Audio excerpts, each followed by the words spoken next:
A Reforma Protestante não foi um movimento isolado em cada país europeu.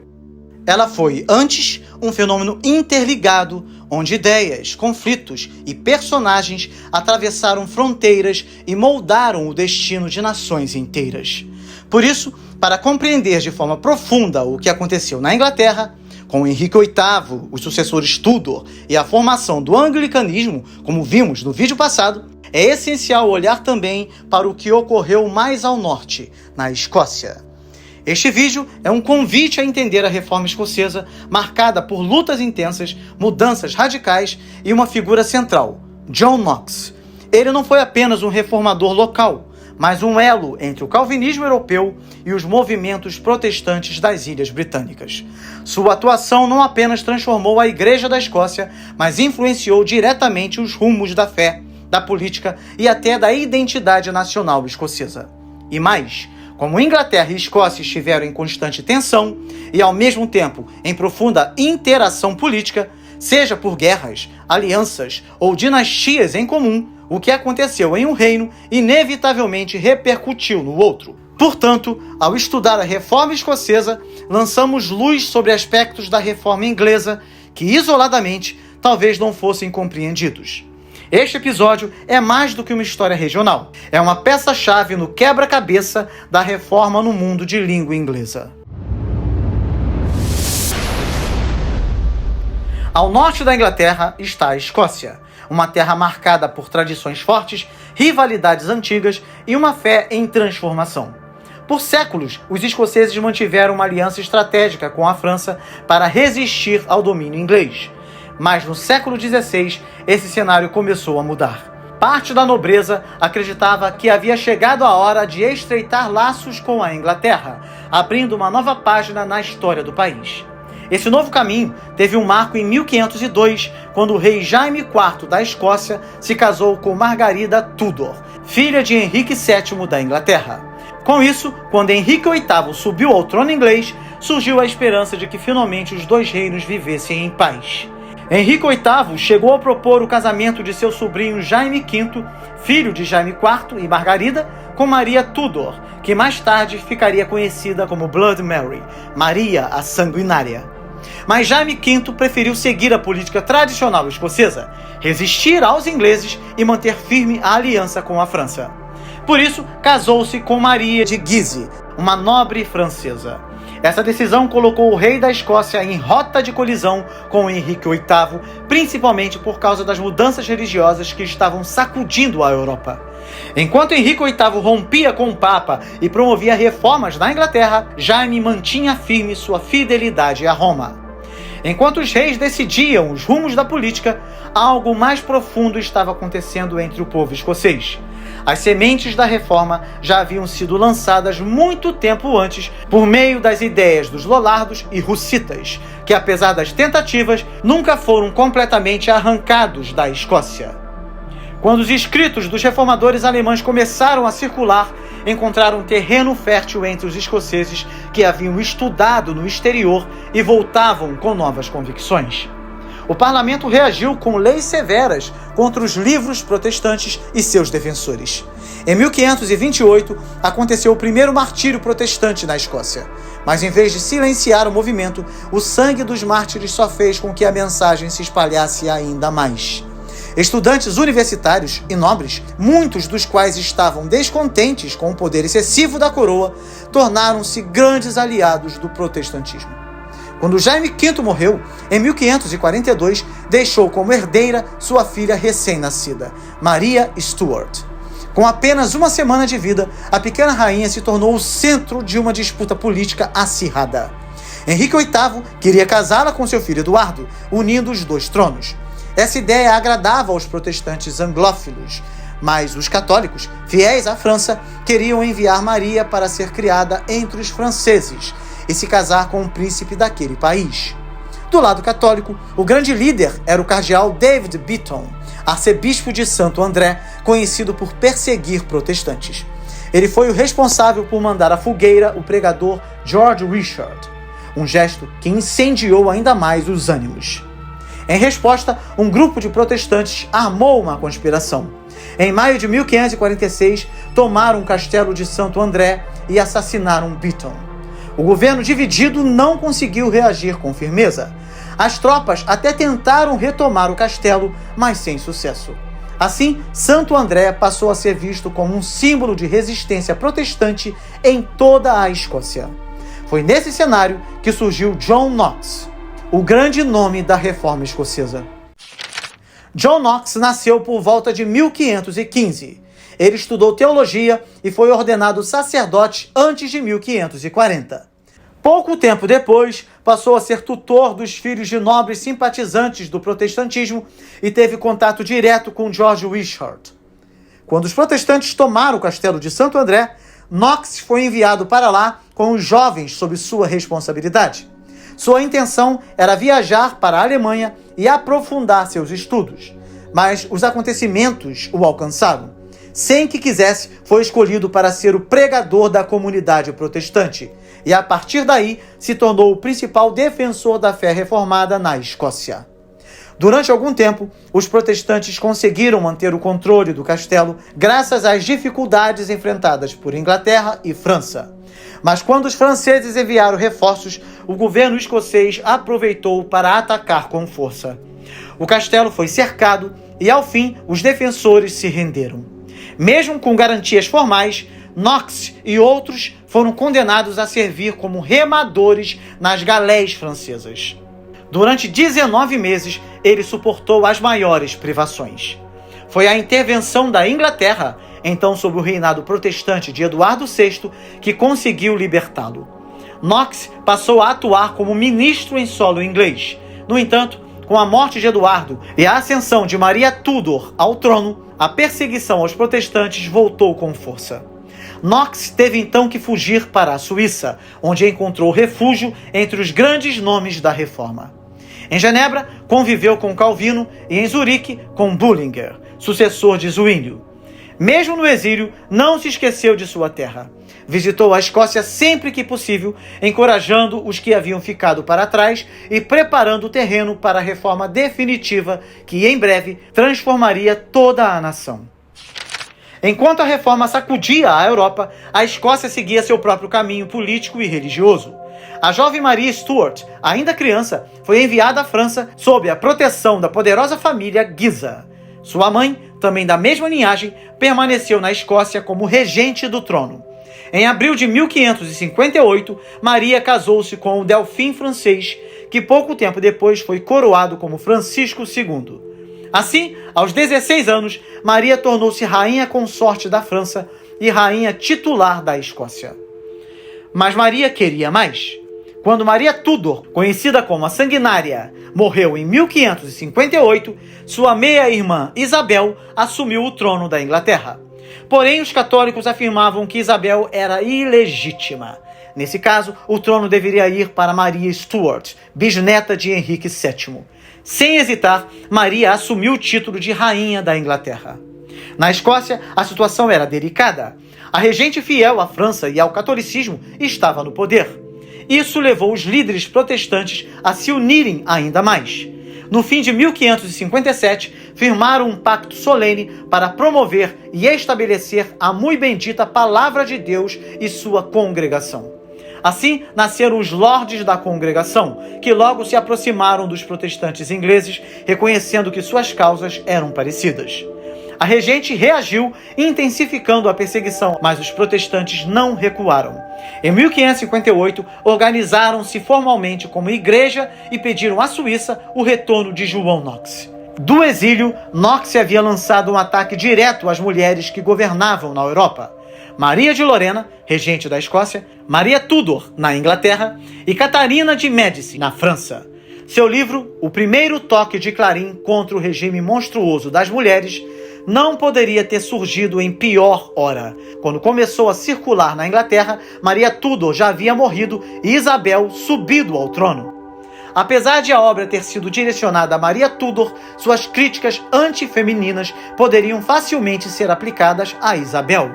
Isso complicou uma aliança natural entre Isabel e Knox, que mais tarde se desculpou e tentou se retratar do que escrevera.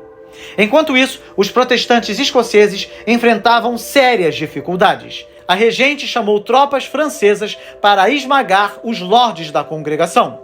Apesar de algumas vitórias, os protestantes não tinham recursos para sustentar um conflito prolongado. Pediram ajuda à Inglaterra, alertando que, se os católicos vencessem, a Escócia cairia nas mãos da França e do catolicismo, ameaçando a própria coroa de Isabel. Knox, já de volta, fortalecia os protestantes com seus sermões. No início de 1560, Isabel decidiu agir. Enviou tropas que se uniram aos protestantes escoceses. A guerra parecia inevitável, mas a morte da regente mudou o cenário. Os franceses decidiram se retirar e, por tratado, tanto franceses quanto ingleses deixaram a Escócia, devolvendo ao povo escocês o direito de decidir seu futuro.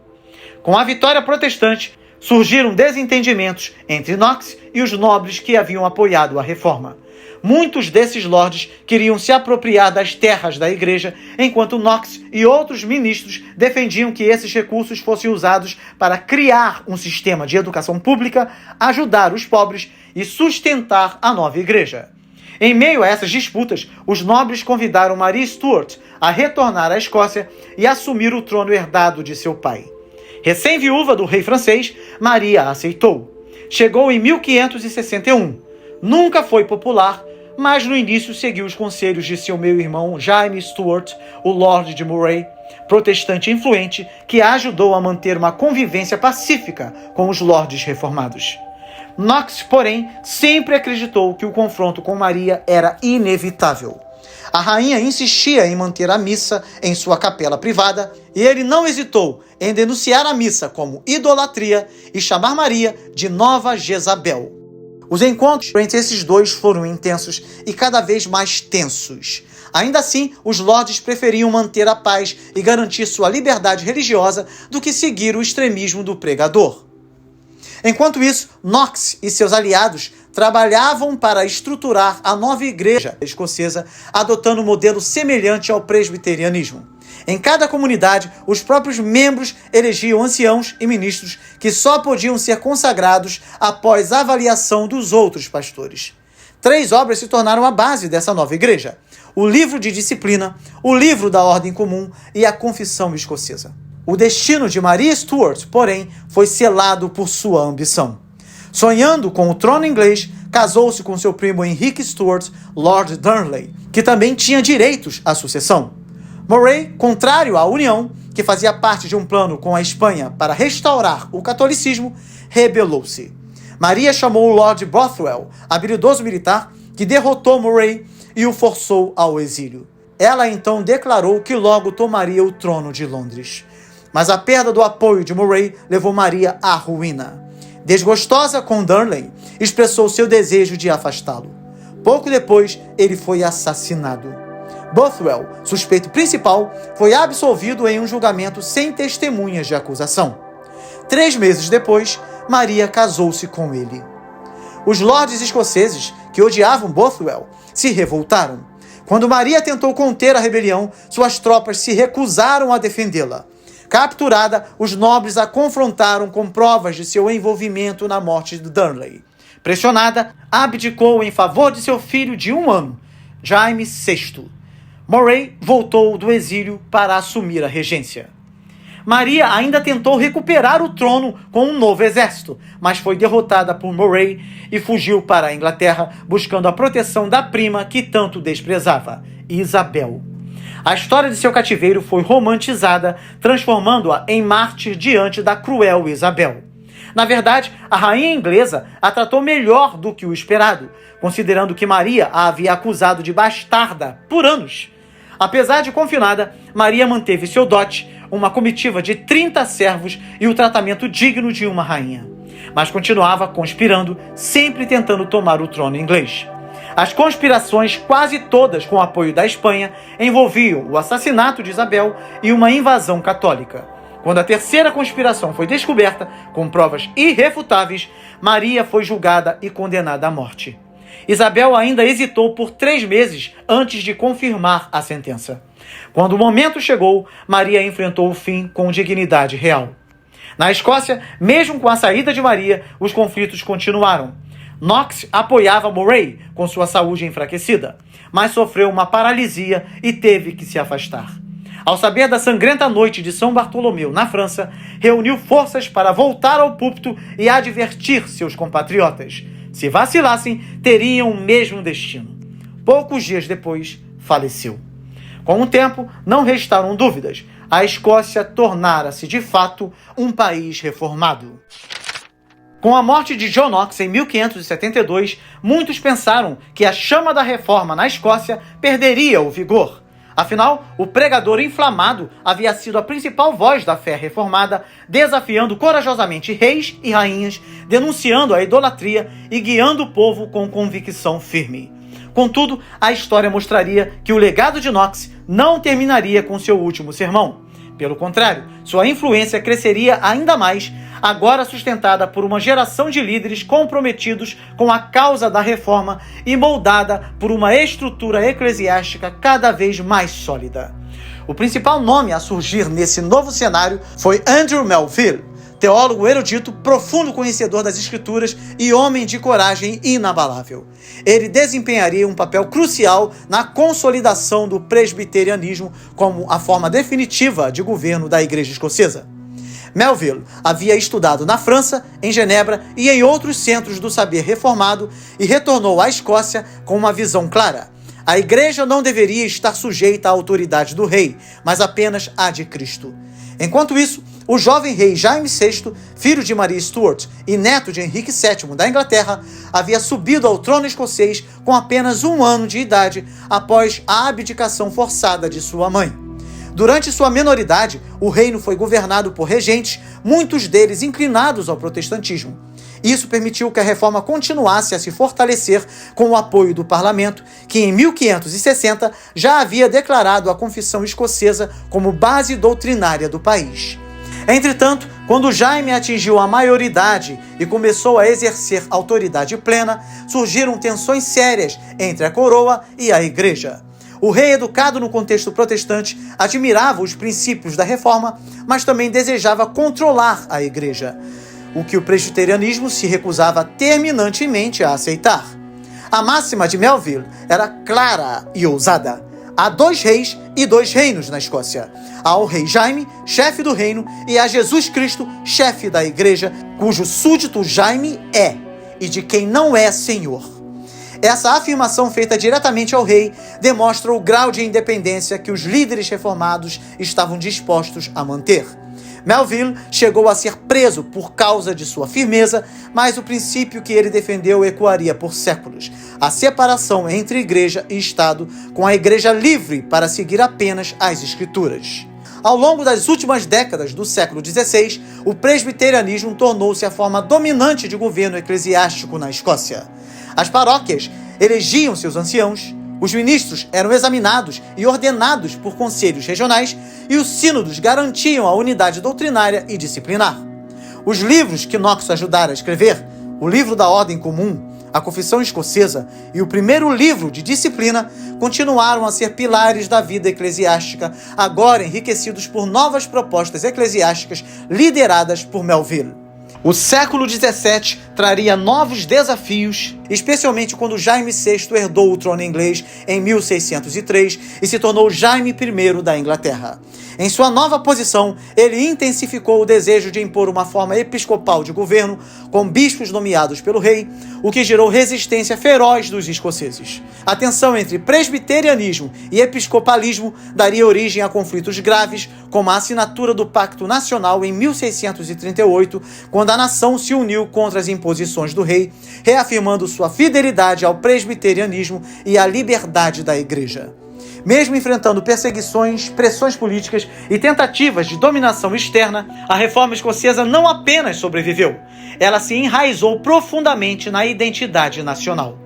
A fé reformada, sustentada por ministros firmes e congregações comprometidas, transformou a Escócia em uma nação protestante, não apenas por decreto, mas por convicção. A morte de Knox não foi o fim.